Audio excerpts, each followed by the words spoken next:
பத்ம புராணத்திலே உத்தரகாண்டத்திலே பெருமாள் துளசிக்கு கொடுத்த வரங்கள் வரிசையாக சொல்லப்படுகின்றன. அது என்னன்னா, துளசி இருக்கும் இடத்திலே மகாலட்சுமி கடாட்சம் இருக்கும். அதாவது சில இடத்துல மூதேவி தேடி வரும். நீங்க ஒரு வாரம் குளிக்காம இருந்தீங்கன்னா மூதேவி தானே வருவா. நகம் வெட்டாம இந்த உடம்பெல்லாம் சுரிஞ்சு அழுக்கு இருந்துச்சுன்னா மூதேவி தானே வருவா. சில பேர் சும்மா போய் உட்கார்ந்தாலே மூதேவி வந்துருவா. அந்த மாதிரி பெர்சனாலிட்டி எல்லாம் உண்டு நாட்டில். திருஷ்டி பில்லி சூன்யம் நீங்கும். திருஷ்டி தோஷம்னு சொல்லுவாங்க. ஒருத்தர் கண்ணால பார்த்தாலே புதுசா வாங்கின பட்டு சேலை கிழிஞ்சு போயிடும். அந்த மாதிரி ஒரு பார்வை, விஷப்பார்வை பார்ப்பாங்க.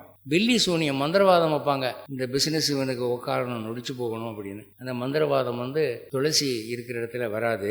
அப்புறம் பிணத்தை எரிக்கும் போது ஒரு சின்ன துளசி கட்டையும் அதுல போட்டீங்கன்னா அந்த ஆத்மா நற்கதி அடையும் அப்படின்னு சொல்லியிருக்கு. அப்புறம் இந்த துளசியினுடைய அடி வேர் இருக்கு இல்லையா, அதனால பெருசா இருந்ததுன்னா துளசி ஒரு 8 அடி உயரத்துக்கு வளரும். அந்த அடி வேறு தடியா இருக்கிற போது அதுல சின்ன சின்ன மணி செஞ்சு அதுல மாலை, மணி மாலை செய்வாங்க. துளசி மணி மாலைன்னு சொல்லுவாங்க. அதை கழுத்தில் அணிந்தால் ஜாதக தோஷங்கள் குணமாகும். துளசி கட்டையை வச்சு எரிச்சு நைவேத்தியம் பண்ணீங்கன்னா அது பெருமாளுக்கு ரொம்ப இஷ்டமா.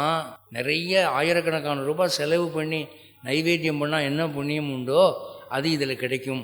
இதெல்லாம் பெருமாள் கொடுத்த வரம் என்று புராணம் சொல்லுது. அடுத்து சாமிக்கு விளக்கேற்றுற போது விளக்கு திரிக்கு பதிலா துளசி கட்டையை வச்சு எரிச்சிங்கன்னா 100 தீபம் ஏற்றின புண்ணியம் கிடைக்கும்.